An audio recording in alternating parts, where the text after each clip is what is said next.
Hi, I'm Granny, and I'm going down the rabbit hole of the Library of Alexandria, episode 2. I commented last episode of why I look at the Library of Alexandria like I do a black hole. And we're going to go through that in just a minute. The Library of Alexandria was the brainchild of Alexander the Great, reflecting his ideas of culture, language, architecture, administrative structure, arts, temples, libraries, theaters, gymnasiums, which were used throughout his empire. When he went into a country, he started using those techniques to develop those cities that he conquered. So he wasn't there just to destroy, he was there to create a culture that probably wouldn't attack Greece. I suppose that's part of the motivation because of all the damage that happened. But essentially, from Greece to the Himalayas, those ideals were incorporated in the towns and cities that were created along the way. He wanted Alexandria in Egypt to be the center of enlightenment, knowledge, culture. The library was originally referred to as a museon, which is a shrine to the Muses. Muses are 12 inspirational goddesses of literature, science, art, sources of knowledge, embodied in poetry and songs. Eventually, the term museon became museum. The planning of the library began in 331 BC, but unfortunately, he died before his dream was realized. After Alexander died in Babylon in 323, his empire was broken into three, called the Hellenistic kingdoms by his generals: the Antigons in Greece and Macedonia, the Ptolemies in Egypt, and the Seleucus in Persia.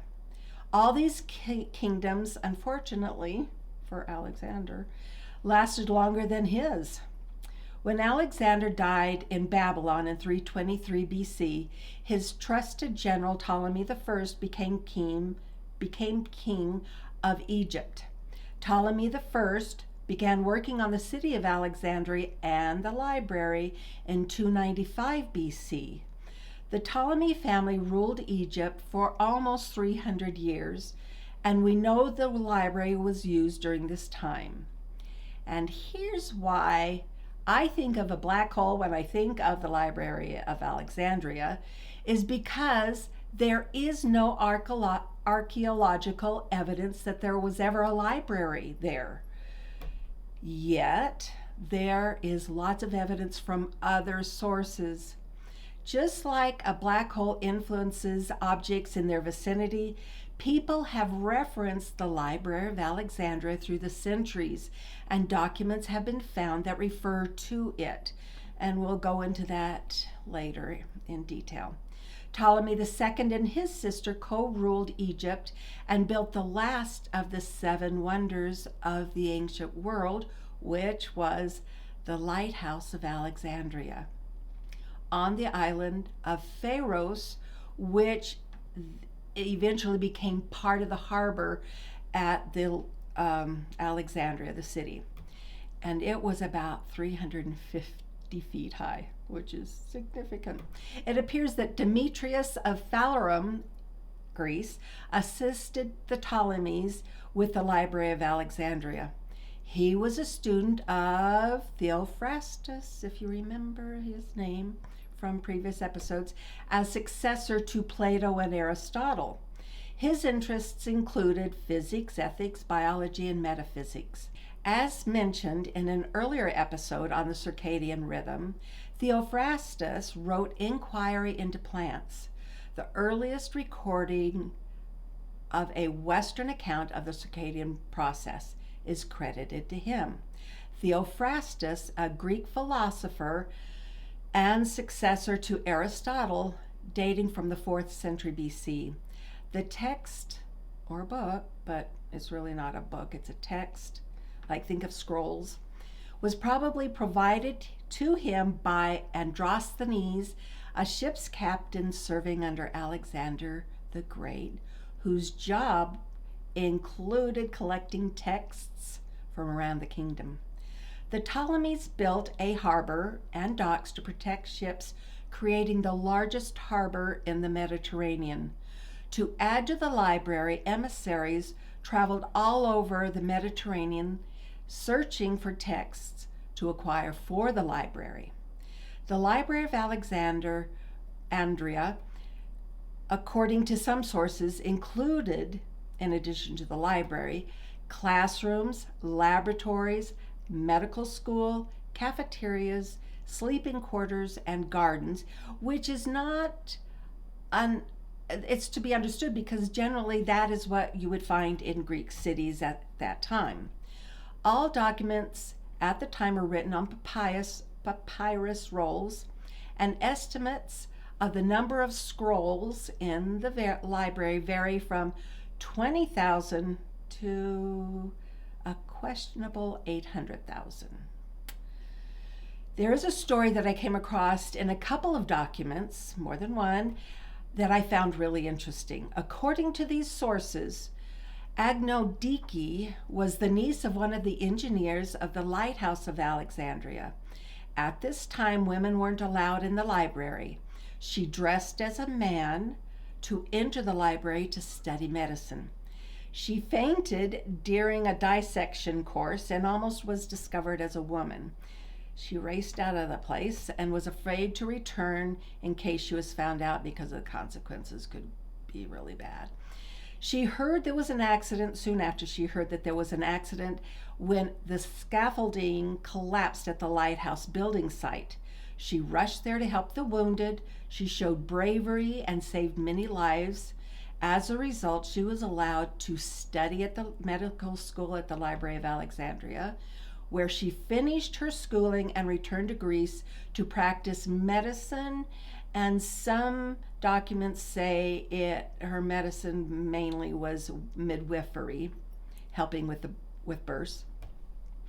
Again, is the source reliable, or is Agnodike an amalgam of several women's stories? I don't know, but it's an interesting story anyway. So, the Library of Pergamum in Greece is located on the Aegean Sea and was known to have had about 200,000 scrolls. It is still there, and it is situated at the northern end of the Acropolis. Excuse me. It was built around 200 BC, so that's about almost 100 years after the Library of Alexandria was started on. According to some documents, there was a fierce rivalry between the Library of Alexandria and Pergamum, and a confirmation that so in other words, it's a confirmation. If there was a competition between those two libraries, the Library of Alexandria had to have existed. And there's some more curious information about that we'll discuss later. So some sources claim that Cleopatra studied at the library, and she's worthy of a rabbit hole all herself. She was really an interesting person. She was a direct descendant of Ptolemy I. She was tutored by Philostratos, a philosopher and orator. It is believed that through him she learned Greek arts, oration, and philosophy. Some records claim she spoke 8 languages: ancient Egyptian, hieroglyphs, Greek, Hebrew, Ethiopian, Syrian, and Arabic. Many believe she studied at the library, and there seems to be documentation outside in other countries that she did study there, where she researched herbs and cosmetics, wrote books that included formulas that she created. Several documents conclude her books were destroyed at the Library of Alexandria, and there's outside sources to confirm this. The physician Galen refers to her books and studied her formulas. Cleopatra accompanied her father, Ptolemy VII, to Rome, and during Cleopatra's reign, Egypt was in constant turmoil. During her entire reign, and she co-reigned with Ptolemy the 14th, which marked the end of the Ptolemaic reign. It is believed that the population of Alexandria at this time was around 300,000, which that's not a little town.